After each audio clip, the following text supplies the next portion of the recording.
Hello അസ്സലാമലൈക്കും welcome back. ഇന്നത്തെ നമ്മുടെ വീഡിയോ ഒരു കേക്ക് വ്ളോഗാണ്. അപ്പോൾ ഈ ഒരു കേക്ക് വ്ളോഗിൽ ഞാനിവിടെ കാണിക്കാൻ 3 കേക്കാണ് കാണിക്കുന്നത്. 2 ചോക്ലേറ്റ് ട്രഫിൾ കേക്കും അതുപോലെ ഒരു നോർമലായിട്ടുള്ള ഒരു വാനില സ്പോഞ്ചിൽ നമുക്ക് ഇഷ്ടമുള്ള ഏത് രീതിയിലും ചെയ്യാമെന്ന് പറഞ്ഞിട്ടുണ്ടായിരുന്ന ഒരു കേക്കുമാണ്. അങ്ങനെ 3 കേക്കാണ് ഉണ്ടായിരുന്നത്. അപ്പോൾ 2 ചോക്ലേറ്റ് ട്രഫിൾ കേക്ക് ഓർഡർ വരുമ്പോൾ ഞാൻ എന്താ ചെയ്തതെന്നും കൂടെ ഞാനിതിൽ കാണിക്കുന്നുണ്ട്.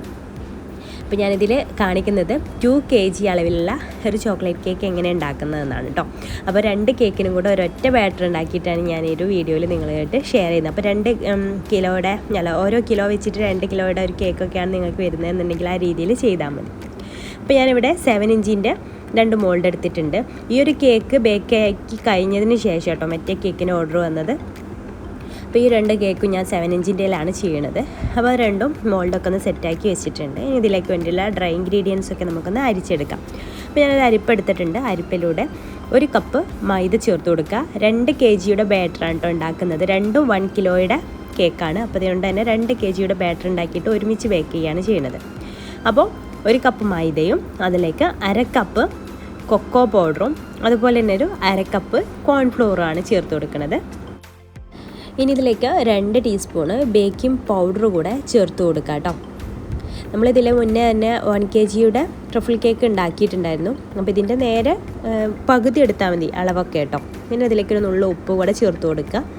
എന്നിട്ട് ഇങ്ങനെ വിസ്ക് ഉപയോഗിച്ചിട്ട് നന്നായിട്ടൊന്ന് മിക്സ് ചെയ്തിട്ട് അരിച്ചെടുക്കുക. ഇതിൻ്റെ കറക്റ്റ് മെഷർമെൻറ്റ് നിങ്ങൾക്ക് ഡൗട്ട് ഉണ്ടെങ്കിൽ ഞാൻ ഡിസ്ക്രിപ്ഷൻ ബോക്സിൽ അതിൻ്റെ ഇൻഗ്രീഡിയൻസ് കൊടുക്കാം കേട്ടോ.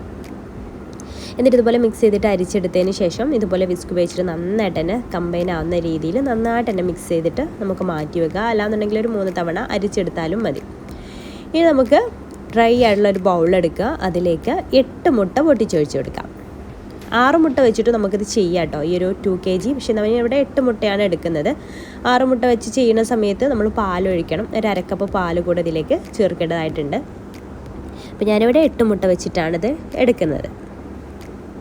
അങ്ങനെ മുട്ട എല്ലാം അതിലേക്ക് പൊട്ടിച്ചൊഴിച്ച് കൊടുക്കുക. ഡ്രൈ ആയിട്ടുള്ള ബൗളായിരിക്കാൻ പ്രത്യേകം തന്നെ ശ്രദ്ധിക്കുക കേട്ടോ. പിന്നെ 2 ടീസ്പൂൺ വാനില എസൻസ് കൂടെ ഇതിലേക്ക് ചേർത്ത് കൊടുത്തതിന് ശേഷം നമുക്കിത് ബീറ്റ് ചെയ്ത് തുടങ്ങാം. ഒരു 40 സെക്കൻഡ് ഫസ്റ്റ് ഒന്ന് ഇതുപോലെ നന്നായിട്ടൊന്ന് ബീറ്റ് ചെയ്തതിന് ശേഷം നമുക്കിതിലേക്ക് പഞ്ചസാര ചേർത്ത് കൊടുക്കാം. അപ്പോൾ ഇതിലേക്ക് ഞാനിവിടെ ഒരു 1.5 കപ്പ് പഞ്ചസാരയാണ് എടുത്തിട്ടുള്ളത്. പൊടിക്കാത്ത പഞ്ചസാര. പൊടിച്ചതാണെന്നുണ്ടെങ്കിൽ ഒരു 2 കപ്പൊക്കെ എടുക്കാം. അങ്ങനെ അത് കുറേശ്ശെ ആയിട്ട് ചേർത്ത് കൊടുത്തിട്ട് നമുക്ക് നല്ല ഫ്ലഫി ആവുന്നവരെ ബീറ്റ് ചെയ്തെടുക്കുക. അതുപോലെ തന്നെ പഞ്ചസാര നന്നായിട്ട് മെൽറ്റായി വരികയും വേണം. അപ്പോൾ ഇതുപോലെ നന്നായിട്ട് തന്നെ ബീറ്റ് ചെയ്തെടുത്തതിന് ശേഷം നമുക്കിതിലേക്കൊരു 1/2 കപ്പ് സൺഫ്ലവർ ഓയിൽ കൂടെ ചേർത്തിട്ട് ആ ഓയിൽ നന്നായിട്ടൊന്ന് മിക്സ് ആവുന്നവരെ ലോ സ്പീഡിലിട്ടിട്ടൊന്ന് ബീറ്റ് ചെയ്തെടുക്കാം. ഇപ്പോൾ ഞാൻ സ്പീഡ് കൂട്ടിയതാണ് കേട്ടോ വീഡിയോ.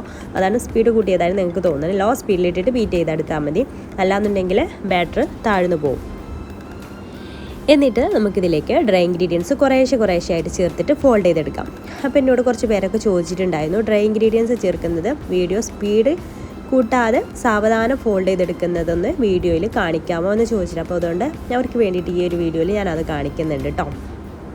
അപ്പോൾ ഡ്രൈ ഇൻഗ്രീഡിയൻസ് നമ്മൾ കുറേശ്ശെ ആഡ് ചെയ്യാൻ വേണ്ടത്. അപ്പോൾ ഞാൻ ആദ്യം കുറച്ച് ആഡ് ചെയ്തിട്ട് ഇതുപോലെ ഇങ്ങനെ ഫോൾഡ് ചെയ്തെടുക്കണം. ആദ്യം കട്ട് ചെയ്യുക. ഇതുപോലെ നടുവിലേക്ക് ഇങ്ങനെ ഒരു സ്പാച്ചില കട്ട് ചെയ്ത് എന്നിട്ട് ഇതുപോലെ ഫോൾഡ് ചെയ്യുക. ഈ രീതിയിൽ കട്ട് ഫോൾഡ് ആ രീതിയിൽ വേണം ചെയ്യാൻ വേണ്ടിയിട്ട്. നമ്മുടെ ഈ ഒരു ഡ്രൈ ഇൻഗ്രീഡിയൻസ് എല്ലാം കൂടെ ഒരുമിച്ച് ഇട്ട് കൊടുക്കുന്ന സമയത്ത് അത് കട്ട കുത്തും. അപ്പോൾ അതുകൊണ്ടാണ് ഇങ്ങനെ കുറേശ്ശെ ആയിട്ട് ചേർത്തിട്ട് ഇതുപോലെ തന്നെ നമ്മൾ ചെയ്തെടുക്കുന്നത്. അതുപോലെ നല്ലോണം സ്പീഡിൽ കുത്തി ഇളക്കുകയും ചെയ്യരുത്. അപ്പോഴും നമ്മുടെ ബാറ്റർ താഴ്ന്നു പോവും. അപ്പോൾ നമ്മുടെ കേക്ക് സോഫ്റ്റ് ആയിട്ട് കിട്ടില്ല. അതൊക്കെ ശ്രദ്ധിക്കണം കേട്ടോ. അത് ചെയ്യണ സമയത്ത് സാവധാനം ചെയ്തെങ്കിൽ മാത്രമേ നല്ല ഫ്ലഫി ആയിട്ട് നമ്മുടെ കേക്ക് നല്ല പൊങ്ങി വന്ന് സോഫ്റ്റായിട്ട് നമുക്ക് കിട്ടുള്ളൂ. അപ്പോൾ ഇതുപോലെ ചെയ്താൽ നമുക്ക് ഒട്ടും കട്ടയില്ലാതെ തന്നെ നമ്മുടെ ബാറ്റർ കിട്ടുകയും ചെയ്യും. ഇതുപോലെ കട്ട് ഫോൾഡ് മെത്തേഡ് വഴി ചെയ്താൽ ഒട്ടും കട്ടയില്ലാതെ നമ്മുടെ ബാറ്റർ കിട്ടുകയും ചെയ്യും. അപ്പോൾ ഇങ്ങനെ കുറേശ്ശെ ആയിട്ട് ആഡ് ചെയ്യുക. എന്നിട്ട് ഇതുപോലെ തന്നെ ചെയ്യാം. അപ്പോൾ ഇതുപോലെ നിങ്ങൾ ട്രൈ ചെയ്തിട്ടില്ലെങ്കിൽ എന്തായാലും നിങ്ങൾ ഈ രീതിയിലൊന്ന് ചെയ്ത് നോക്കുക. ആദ്യം സെൻറ്ററിലൂടെ ഇങ്ങനെ കട്ട് ചെയ്യുക. എന്നിട്ട് ഇങ്ങനെ റൗണ്ടിൽ ഫോൾഡ് ചെയ്യുക. അതാണ് ഞാൻ പറഞ്ഞ കട്ട് ഫോൾഡ് എന്ന മെത്തേഡ് കേട്ടോ. അപ്പോൾ ആ രീതിയിൽ ചെയ്ത് നോക്കുക. പിന്നെ നമ്മുടെ ചാനൽ ആദ്യമായിട്ടാണ് നിങ്ങൾ കാണണമെങ്കിൽ പ്ലീസ് ഒന്ന് സബ്സ്ക്രൈബ് ചെയ്തിട്ട് നമ്മുടെ ചാനലൊന്ന് സപ്പോർട്ട് ചെയ്യുക. ഇത്രയും ഡീറ്റെയിൽഡായിട്ട് ഞാനിവിടെ ഷെയർ ചെയ്യുന്നത് ഇത് മുന്നേ കുറച്ച് പേര് ചോദിച്ച ഡൗട്ട് ആയതുകൊണ്ടും അതുപോലെ തന്നെ ബിഗിനേഴ്സിന് യൂസ്ഫുൾ ആയിക്കോട്ടെ എന്ന് വിചാരിച്ചിട്ടാണ്. പറയുന്നവരുണ്ടെങ്കിൽ ഒന്ന് ക്ഷമിച്ചേക്കാം കേട്ടോ. അപ്പോൾ അതാ ഞാൻ കംപ്ലീറ്റ് ആയിട്ട് ഇട്ട് കൊടുത്തിട്ടുണ്ട്. അപ്പോൾ ലാസ്റ്റ് നമ്മളിതുപോലെ തന്നെ ചെയ്തെടുക്കുക. അപ്പോൾ നിങ്ങൾ ഒരു കാര്യം നിങ്ങൾ ശ്രദ്ധിച്ചിട്ടുണ്ടാവും, നമ്മുടെ ബാറ്റർ ഒട്ടും താഴ്ന്നു പോയിട്ടൊന്നുമില്ല. അതേപോലെ നല്ല മുകളിലായിട്ട് തന്നെ നിൽക്കുന്നുണ്ട് നമ്മുടെ ബാറ്റർ. അപ്പോൾ നമ്മളിപ്പോൾ ഇതിന് മറിച്ച് ഇപ്പോൾ ഞാൻ സാവധാനം ചെയ്യുന്നതിന് പകരമായിട്ട് നിങ്ങൾ നേരെ നല്ല സ്പീഡിലാണ് ഇത് മിക്സ് ചെയ്തതെന്നുണ്ടെങ്കിൽ ആ ഒരു ബാറ്റർ ലൂസായിട്ട് ഈ ഒരു ബാറ്റർ താഴ്ന്നു പോകും. അപ്പോൾ നമ്മുടെ കേക്കും സോഫ്റ്റായിട്ട് കിട്ടില്ല. അപ്പോൾ ഇതുപോലത്തെ കാര്യങ്ങളൊക്കെ ഒന്ന് ശ്രദ്ധിച്ചാൽ മതി. അപ്പോൾ നമ്മുടെ കേക്ക് നല്ല പെർഫെക്റ്റ് ആയിട്ട് നല്ല സ്പോഞ്ചി ആയിട്ട് തന്നെ നമുക്ക് കിട്ടും. അപ്പോൾ ഇതാ നമ്മുടെ ബാറ്റർ ഏകദേശം ഇവിടെ റെഡി ആയിട്ടുണ്ട്. ഇനി നമുക്കിത് ബേക്ക് ചെയ്യാനായിട്ട് വെക്കാം. നമ്മൾ നേരത്തെ ഗ്രീസ് ചെയ്ത് വെച്ചിട്ടുള്ള 7 ഇഞ്ചിൻ്റെ മോൾഡിൽ ഇതൊന്ന് ബേക്ക് ചെയ്തിട്ടെടുക്കാം. ഞാൻ ഇതിലേക്ക് ഒഴിക്കുന്ന സമയത്ത് തന്നെ നിങ്ങൾക്ക് മനസ്സിലാവും എത്രത്തോളം നല്ല ഒരു ഇതിലാണ് നമ്മുടെ ഈ ഒരു ബാറ്റർ, ഒരു റിബൺ കൺസിസ്റ്റൻസിയിലാണ് നമ്മുടെ ഈ ഒരു ബാറ്റർ ഇരിക്കുക. കണ്ടോ, ഇങ്ങനെ ആയെങ്കിൽ തന്നെ നമ്മുടെ കേക്ക് നല്ല സോഫ്റ്റ് ആവും, നല്ല കേക്ക് നല്ല പെർഫെക്റ്റ് ആവുമെന്ന് ഉറപ്പാണ്. അപ്പോൾ ഈ രീതിയിൽ ചെയ്യാം കേട്ടോ. അപ്പോൾ ഇതുപോലെ 2 കേക്കിൻ്റെ മോൾഡിൽ നമുക്കിത് ഒഴിച്ചു കൊടുക്കാം. ഇത് നമുക്ക് 8 ഇഞ്ചിൻ്റെയിലും ചെയ്യാൻ കുറച്ച് ഹൈറ്റ് കിട്ടിക്കോട്ടെ എന്ന് വിചാരിച്ചിട്ടാണ് ഞാനിങ്ങനെ ചെയ്യുന്നത്. ഈ ഒരു 7 ഇഞ്ചിൻ്റെയിൽ ചെയ്തിട്ടില്ല. എന്നിട്ട് ഒരു സ്ക്യൂർ ഉപയോഗിച്ചിട്ട് ഇതുപോലെ ഒന്ന് ചുറ്റിച്ച് കൊടുക്കുക. എന്നിട്ട് രണ്ടും അതുപോലെ ചെയ്തതിന് ശേഷം ഒന്ന് ടാപ്പും കൂടെ ചെയ്ത് കൊടുക്കുക, എയർ ബബിൾസൊക്കെ ഒന്ന് കംപ്ലീറ്റ് ആയിട്ട് പോകാൻ വേണ്ടിയിട്ട്. എന്നിട്ട് ഇതുപോലെ ഞാൻ നേരത്തെ പറഞ്ഞ പോലെ നന്നായിട്ടൊന്ന് ടാപ്പ് ചെയ്ത് കൊടുക്കുക. 3-4 തവണ ഇതുപോലെ ടാപ്പ് ചെയ്ത് കൊടുത്താൽ മതി. അപ്പോൾ ഞാനിവിടെ ഓവനിലൊന്നും അല്ല ചെയ്തിട്ടുള്ളത്, ഇതുപോലെ ഗ്യാസ് സ്റ്റോപ്പിലാണ് പ്രീ ഹീറ്റ് ചെയ്തിട്ടുള്ള ഇതുപോലത്തെ 2 പാത്രങ്ങളിലാണ് കേട്ടോ ബേക്ക് ചെയ്തെടുക്കുന്നത്. ഇതുപോലെ ഒരു അലുമിനിയത്തിൻ്റെ ഒരു പാത്രത്തിലും ബേക്ക് ചെയ്തെടുക്കുന്നത്. ഇതുപോലെ റിങ്ങൊക്കെ വെച്ചിട്ട് പ്രീ ഹീറ്റ് ചെയ്ത് വെച്ചതാണ്. ഒരു മീഡിയം ഫ്ലെയിമിലിട്ടിട്ട് പ്രീ ഹീറ്റ് ചെയ്ത് വെച്ചിട്ടുള്ളതാണ്. അപ്പോൾ അതിലേക്ക് വെച്ച് കൊടുക്കുകയാണ് ചെയ്യണത്. ഒന്ന് നോൺ സ്റ്റിക്കിൻ്റെ പാത്രം, അതൊക്കെ നമ്മളെപ്പോഴും കാണിക്കുന്നത്, അതിലെപ്പോഴും ഞാൻ ബേക്ക് ചെയ്യുന്നതാണ്. പിന്നെ ഓവനിലും നമ്മൾ ചെയ്യാറുണ്ട്. അപ്പോൾ ഇത് രണ്ടും ഞാൻ ഇവിടെ ഈ ഒരു പാത്രങ്ങളിലാണ് കേട്ടോ ബേക്ക് ചെയ്തെടുക്കുന്നത്. അപ്പോൾ അതിലേക്ക് ഇറക്കി വെച്ചിട്ടുണ്ട്, മറ്റേത് ഇതിലേക്കും ഇറക്കി വെക്കുകയാണ്. അങ്ങനെ രണ്ടും ഞാൻ ബേക്ക് ചെയ്യാനായിട്ട് വെക്കുകയാണ് കേട്ടോ. അപ്പോൾ ഏകദേശം ഒരു 25-30 മിനിറ്റിനുള്ളിൽ തന്നെ ഇത് ബേക്കായിട്ട് വരും. പിന്നെ കോൺഫ്ലവർ ചേർക്കുന്നത് എന്തിനാണെന്ന് എപ്പോഴും എല്ലാവരും എന്നോട് ചോദിക്കാറ്. അതിന് സെപ്പറേറ്റ് തന്നെ ഞാനൊരു വീഡിയോ ചെയ്തിട്ടുണ്ട്, എങ്കിലും ഞാൻ ഒന്നുകൂടെ പറയാം. കുക്കിംഗ് ടൈം കുറയ്ക്കാൻ വേണ്ടിയിട്ടാണ് ഞാൻ കോൺഫ്ലവർ ആഡ് ചെയ്യുന്നത്. നിങ്ങളൊന്ന് അതുപോലെ തന്നെ കേക്കിൻ്റെ സ്ട്രക്ചറും സോഫ്റ്റ്നെസ്സും ഒക്കെ കൂടും. സ്ട്രക്ചർ തന്നെ നോക്കിയാൽ നമുക്ക് മനസ്സിലാവും, വ്യത്യസ്തമായിട്ടുള്ള ഒരു സ്ട്രക്ചറായിട്ട് നമുക്ക് ആ ഒരു കേക്ക് കിട്ടും. ഇനി ഇതിലേക്ക് വേണ്ടിയിട്ടുള്ള ഷുഗർ സിറപ്പൊക്കെ നമുക്ക് റെഡിയാക്കി എടുക്കാം. അപ്പോൾ 1 കപ്പ് പഞ്ചസാരയാണ് ഞാൻ ഇതിന് വേണ്ടിയിട്ട് എടുത്തിട്ടുണ്ടായിരുന്നത്. 2 കപ്പ് വെള്ളവും ചേർത്തിട്ട് ഷുഗർ സിറപ്പ് റെഡിയാക്കിയിട്ട് അവിടെ മാറ്റി വെച്ചിട്ടുണ്ട്, തണുക്കാനായിട്ട് മാറ്റി വെച്ചിട്ടുണ്ട്. ഈ ഒരു 2 കേക്കിലേക്കും അതുപോലെ തന്നെ വേറൊരു കേക്കിനും കൂടെ പറഞ്ഞല്ലോ, അതിലേക്ക് വേണ്ടിയുള്ള ഡെക്കറേഷനും കൂടിയിട്ട് 2.5 കപ്പ് വിപ്പിംഗ് ക്രീം ഒന്ന് ബീറ്റ് ചെയ്തിട്ട് എടുക്കുന്നുണ്ട്. അതിൻ്റെ ഡെക്കറേഷൻ ഞാൻ ചോക്ലേറ്റ് ഡെക്കറേഷൻ കൊടുക്കാൻ വേണ്ടിയിട്ടാണ് കേട്ടോ 2.5 കപ്പ് അതിലേക്ക് കൂടി വേണ്ടിയിട്ടാണ് എടുത്തിട്ടുള്ളത്. അപ്പോൾ നമ്മൾ 2 കേക്കൊക്കെ ചെയ്യുന്ന സമയത്ത് ഒരുമിച്ച് ബീറ്റ് ചെയ്യുകയാണെന്നുണ്ടെങ്കിൽ ഒരുപാട് ക്രീം വേസ്റ്റ് ആവാതെ നമുക്ക് ലാഭിക്കാനായിട്ട് പറ്റും. അപ്പോൾ കുറേശ്ശൊക്കെ ബീറ്റ് ചെയ്തിട്ടൊക്കെ ഫസ്റ്റ് ബിഗിനേഴ്സൊക്കെ ആണെന്നുണ്ടെങ്കിൽ കുറേശ്ശെ ബീറ്റ് ചെയ്തിട്ടൊക്കെ ചെയ്താൽ മതി. 1 കപ്പ് അങ്ങനെയൊക്കെ ബീറ്റ് ചെയ്തിട്ടൊക്കെ ചെയ്താൽ മതി. അപ്പോൾ ചിലർക്ക് ക്രീം നല്ലോണം വേണ്ടി വരും, ചിലർക്ക് കുറച്ച് വേണ്ടി വരുള്ളൂ. ഇനി നമുക്ക് ഗനാഷ് ഉണ്ടാക്കിയെടുക്കാം. ചോക്ലേറ്റ് ഗനാഷ് വേണമല്ലോ ട്രഫിൾ കേക്കിന്. അപ്പോൾ അതിന് 3 കേക്കിലേക്കും ഞാൻ ചോക്ലേറ്റ് ഗനാഷ് എടുക്കുന്നുണ്ട്. അപ്പോൾ അതിനനുസരിച്ചാണ് ഞാനിവിടെ എടുക്കുന്നത്. അപ്പോൾ അത് ഞാൻ ഒരു ബൗൾ എടുത്തിട്ടുണ്ട്. അപ്പോൾ അതിലേക്ക് അതിൻ്റെ ടയറിൻ്റെ വെയിറ്റൊക്കെ ഒഴിവാക്കിയിട്ട് ഈ ഒരു ക്രീമിൻ്റെ വെയിറ്റ് എടുത്ത് നോക്കിയിട്ടുണ്ട്. എന്നിട്ട് അതിൻ്റെ പകുതിയല്ല ഇരട്ടിയാണ് നമുക്ക് ചോക്ലേറ്റ് അതിലേക്ക് ഗ്രേറ്റ് ചെയ്തിട്ട് ഇട്ട് കൊടുക്കേണ്ടത്. അപ്പോൾ നമ്മളെപ്പോഴും ചോക്ലേറ്റ് ഗനാഷ് ഉണ്ടാക്കുമ്പോൾ ശ്രദ്ധിക്കുക, കറക്റ്റ് കൺസിസ്റ്റൻസി കിട്ടണമെന്നുണ്ടെങ്കിൽ നമ്മൾ ക്രീം എത്രയാണോ എടുക്കുന്നത് അതിൻ്റെ ഡബിൾ വേണം ചോക്ലേറ്റ് എടുക്കാൻ വേണ്ടിയിട്ട്, ഇതുപോലെ. അപ്പോൾ ദാ ഞാനിവിടെ അതിൻ്റെ ഇരട്ടിയാണ് കേട്ടോ ചോക്ലേറ്റ് എടുത്തിട്ടുള്ളത്. 3 കേക്കിലേക്കും വേണ്ടിയിട്ടാണ് കേട്ടോ ഇത് യൂസ് ചെയ്യുന്നത്. ഇങ്ങനെ ഒരു വെയിറ്റ് നോക്കുന്ന മെഷീൻ നിങ്ങളുടെ കയ്യിലില്ലാന്നുണ്ടെങ്കിൽ നിങ്ങൾക്ക് എന്ത് ചെയ്യാം, ഒരു കപ്പ് ചോക്ലേറ്റിലേക്ക് 1/2 കപ്പ് ക്രീം ആ രീതിയിൽ എടുത്താലും മതി. അപ്പോൾ ഞാനിത് മൈക്രോവേവ് ചെയ്തെടുത്തിട്ടുണ്ട് കേട്ടോ. ആദ്യം 30 സെക്കൻഡ് മൈക്രോവേവ് ചെയ്തു, പിന്നെ വീണ്ടും അതൊന്ന് മിക്സ് ചെയ്തതിന് ശേഷം വീണ്ടും മൈക്രോവേവ് ചെയ്യാനായിട്ട് പോവുകയാണ്. അപ്പോൾ ഡബിൾ ബോയിൽ ചെയ്തെടുത്താലും മതി. എന്നിട്ടത് മാറ്റി വെച്ചിട്ടുണ്ട്. എന്നിട്ട് മറ്റേ കേക്കൊക്കെ ഒന്ന് ബേക്കായി വരുന്ന ആ ഒരു സമയത്ത് ഞാൻ വേറെ വാനില കേക്കിന് വേണ്ടിയിട്ടുള്ള സ്പോഞ്ചൊക്കെ ഒന്ന് റെഡിയാക്കി എടുക്കുകയാണ് കേട്ടോ. അപ്പോൾ ഞാൻ പറഞ്ഞല്ലോ, ഇതൊന്നും ഞാൻ ഡീറ്റെയിൽ ആയിട്ട് കാണിക്കണില്ല, അതൊക്കെ മുന്നേ അപ്ലോഡ് ചെയ്തിട്ടുള്ള വാനില സ്പോഞ്ച് കേക്ക് തന്നെയാണ്. അപ്പോൾ അതൊന്ന് റെഡിയാക്കി എടുക്കുക. അപ്പോൾ അതിൻ്റെ ഡ്രൈ ഇൻഗ്രീഡിയൻസ് ഒക്കെ അരിച്ചെടുക്കുകയാണ്. ആ ഒരു 7 ഇഞ്ചിൻ്റെ മുകളിൽ തന്നെ ബേക്ക് ചെയ്തെടുക്കാമെന്ന് വിചാരിച്ചിട്ട്. അപ്പോൾ ഡ്രൈ ഇൻഗ്രീഡിയൻസ് അരിച്ച് വെച്ചാൽ മറ്റേത് ബേക്കായി വരുമ്പോഴേക്ക് നമുക്കിത് റെഡിയാക്കി എടുക്കാമല്ലോ. അപ്പോൾ അത് വിചാരിച്ചിട്ട് ഇതൊന്ന് അരിച്ച് മാറ്റി വെക്കുകയാണ്. അപ്പോൾ നന്നായിട്ടൊന്ന് ഡ്രൈ ഇൻഗ്രീഡിയൻസ് ഒക്കെ നന്നായിട്ടൊന്ന് മിക്സ് ചെയ്തിട്ട് എടുക്കുകയാണ്. അപ്പോൾ ഇതാ നമ്മുടെ ചോക്ലേറ്റ് ഗനാഷ് ഇവിടെ റെഡി ആയിട്ടുണ്ട്. ഇതൊന്ന് നമുക്ക് തണുക്കാനായിട്ട് മാറ്റി വെക്കാം. നമ്മുടെ വിപ്പിംഗ് ക്രീമിലേക്ക് ഇത് ആഡ് ചെയ്യണമല്ലോ, അപ്പോൾ ഒന്ന് തണുക്കണമല്ലോ. അപ്പോൾ അതിന് വേണ്ടിയിട്ട് തണുക്കാനായിട്ട് അതാണ് ഞാൻ കേക്ക് റെഡി ആകുമ്പോഴേക്ക് അത് സെറ്റാക്കി വെച്ചത്. അപ്പോൾ നമ്മുടെ 2 കേക്ക് ഇവിടെ നല്ല പൊങ്ങി വന്ന് നല്ല സോഫ്റ്റ് ആയിട്ട് തന്നെ വന്നിട്ടുണ്ട്.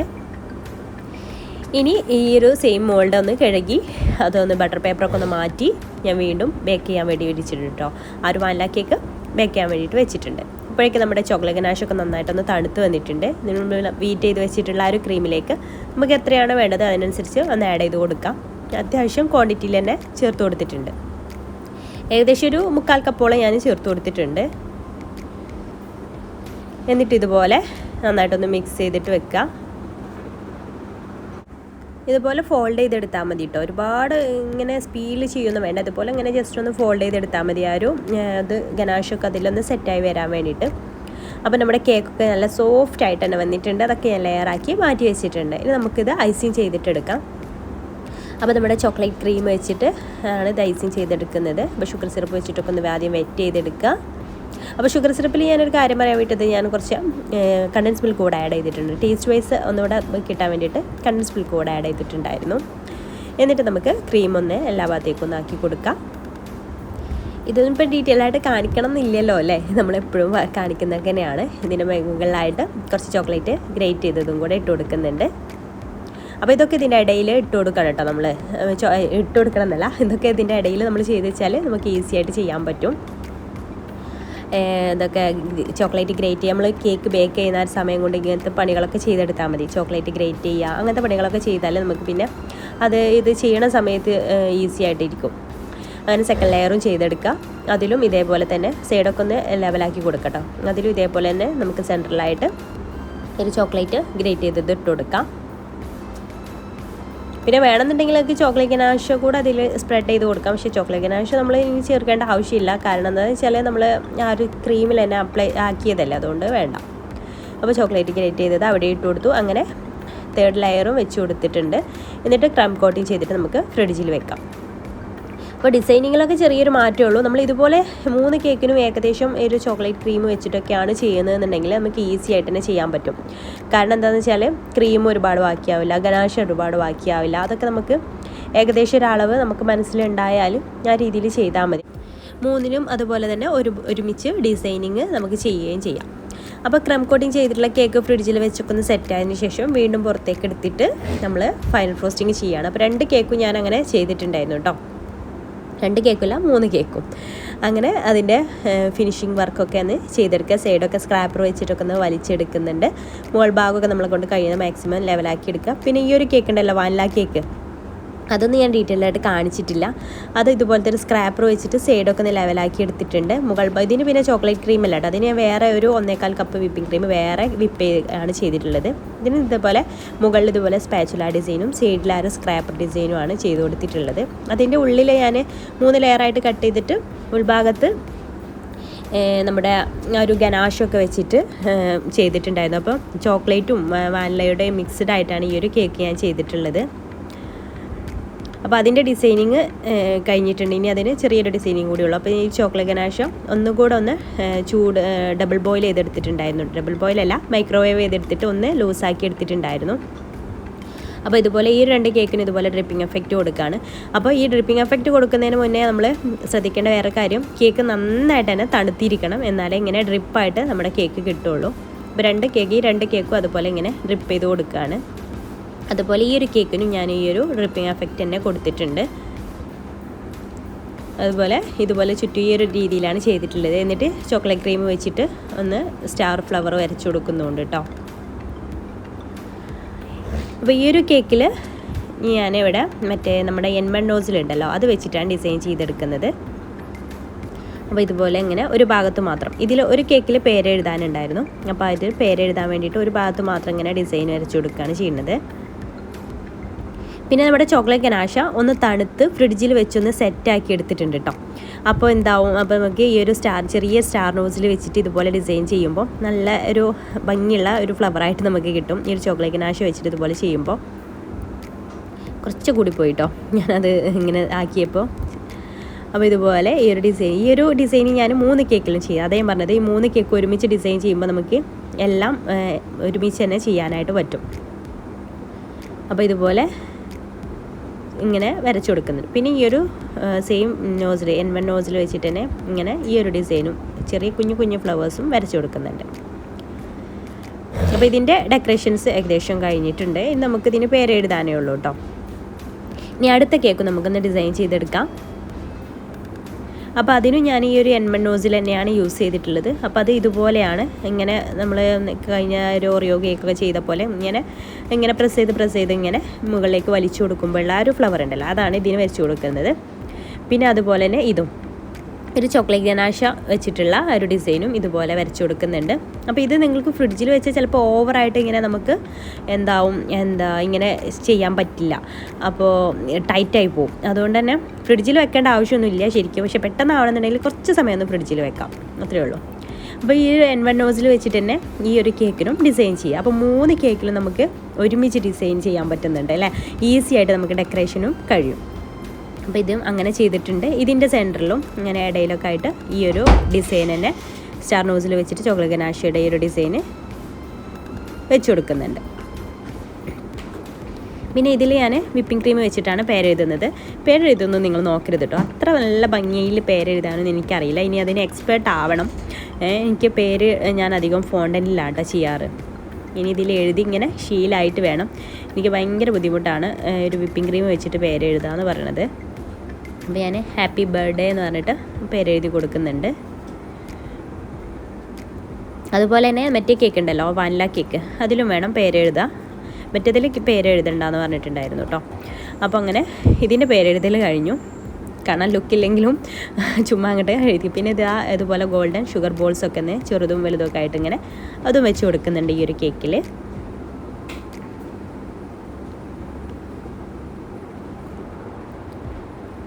അപ്പോൾ അത് കഴിഞ്ഞ് ഇതിൻ്റെ ഡെക്കറേഷൻസ് എല്ലാം കഴിഞ്ഞിട്ടുണ്ട്. ഇനി നമുക്ക് മറ്റേ കേക്ക് നോക്കാം. ഇതാണ് കേട്ടോ അതിൻ്റെ ഫൈനൽ ലുക്ക്. ഈ ഒരു കേക്കിൻ്റെ ഫൈനൽ ലുക്ക് ഇതാണ്. ഈ ഒരു കേക്കിൽ നമുക്ക് പേര് എങ്ങനെ എഴുതാനുണ്ട്, കൺഗ്രാറ്റ്സ് പറഞ്ഞിട്ടാണ് കേട്ടോ എഴുതാനുണ്ടായിരുന്നത്. അപ്പോൾ അത് ഒരു റെഡ് കളറിലാണ്, വിപ്പിംഗ് ക്രീമിൽ റെഡ് കളർ ആഡ് ചെയ്തിട്ട് അതങ്ങനെയാണ് ഇത് എഴുതി കൊടുക്കുന്നത്. അപ്പോൾ ഇതാണ് നമ്മുടെ കേക്കിൻ്റെ ഫൈനൽ ലുക്ക്, ഇതുപോലെയാണ്. അപ്പോൾ ഇതിൻ്റെ ഡെക്കറേഷൻസും ഒക്കെ കഴിഞ്ഞിട്ടുണ്ട്. ഇനി നമുക്ക് അടുത്ത കേക്കിൻ്റെ. അപ്പോൾ ഈ ഒരു കേക്കിൽ ഇതുപോലെ വെക്കാമെന്ന് ആദ്യം വിചാരിച്ചു. പിന്നെ ശേഷം സെൻറ്ററിലൊക്കെ ആയിട്ട് കുറച്ച് റൈസ് ബോൾസ് ഇട്ട് കൊടുക്കാം. സെൻറ്റർ പ്ലെയിൻ ആയിട്ട് കിടക്കില്ല, അപ്പോൾ റൈസ് ബോൾസ് ഇട്ട് കൊടുക്കാമെന്ന് വിചാരിച്ചിട്ട് ഇതുപോലെ റൈസ് ബോൾസ് കുറച്ചൊന്ന് അവിടെ ഇട്ട് കൊടുക്കുന്നുണ്ട്. പിന്നെ അതുപോലെ തന്നെ ഓരോ സ്റ്റാർ ഫ്ലവേഴ്സിൻ്റെ മുകളിലായിട്ട് വൈറ്റ് ഷുഗർ ബോൾസും വെച്ച് കൊടുക്കുന്നുണ്ട്. പിന്നെ ഇതിൻ്റെ വെയ്റ്റും റേറ്റും ഒക്കെ ഞാൻ പറയുന്നുണ്ട്. അപ്പോൾ ഓരോ കേക്കും ഞാനതൊന്ന് കാണിച്ചു തരാം എത്രയാണ് വെയിറ്റ് വരുന്നതെന്ന്. അപ്പോൾ ഈ ഒരു കേക്ക് 1371 ഗ്രാമാണ് കാണിക്കുന്നത്. അപ്പോൾ അതിൻ്റെ ഒരു ബേസ് റേറ്റൊക്കെ പോയിട്ട് ഒരു 1200 ഗ്രാം ഉണ്ടാവും. ഒരു 1 kg ആണ്. അപ്പോൾ ഇങ്ങനെ ഉണ്ടാക്കി വന്നാലും ഞാൻ കുറച്ചെടുക്കാറില്ല കേട്ടോ ക്രീമൊന്നും. അപ്പോൾ അതിനനുസരിച്ച് വെയിറ്റ് ഉണ്ടാവും. അപ്പോൾ ഈ ഒരു കേക്കും 1381, എല്ലാവരും 1300 സംതിങ് ആണ് കാണിക്കുന്നത്. അപ്പോൾ 1 kg എന്ന് പറയുമ്പോൾ എല്ലാവരും വിചാരിക്കും കുറച്ചേ തരുന്നുള്ളൂ എന്നൊക്കെ. പക്ഷേ ഒന്നും അല്ല കേട്ടോ, നമ്മൾ കൂട്ടിയിട്ട് എല്ലാ കേക്കും സെയിൽ ചെയ്യാറുള്ളൂ. ഇതും കണ്ടോ 1341 ഗ്രാം ഉണ്ട്. അപ്പോൾ ഈ ഒരു കേക്കിന് ഞാൻ 1 kg കേക്കിന് എത്രയാണ് റേറ്റ് ഞാൻ വാങ്ങിക്കാറെന്ന് വെച്ചാൽ 750 രൂപയാണ് ട്രഫിൾ കേക്കിന് ഞാൻ വാങ്ങിക്കാറ് കേട്ടോ. അപ്പോൾ കേക്ക് റേറ്റും കൂടെ ഞാനിതിൽ ഉൾക്കൊള്ളിച്ചിട്ടുണ്ട്. അപ്പോൾ ഈ വീഡിയോ നിങ്ങൾക്ക് യൂസ്ഫുൾ ആയി എന്ന് വിചാരിക്കുന്നു. യൂസ്ഫുൾ ആയെങ്കിൽ ലൈക്ക് ചെയ്യാനും ഷെയർ ചെയ്യാനും മറക്കരുത് കേട്ടോ. അപ്പോൾ ഇൻഷാല്ലാ പുതിയൊരു നല്ലൊരു വീഡിയോ ആയിട്ട് നമുക്ക് വീണ്ടും കാണാം. താങ്ക്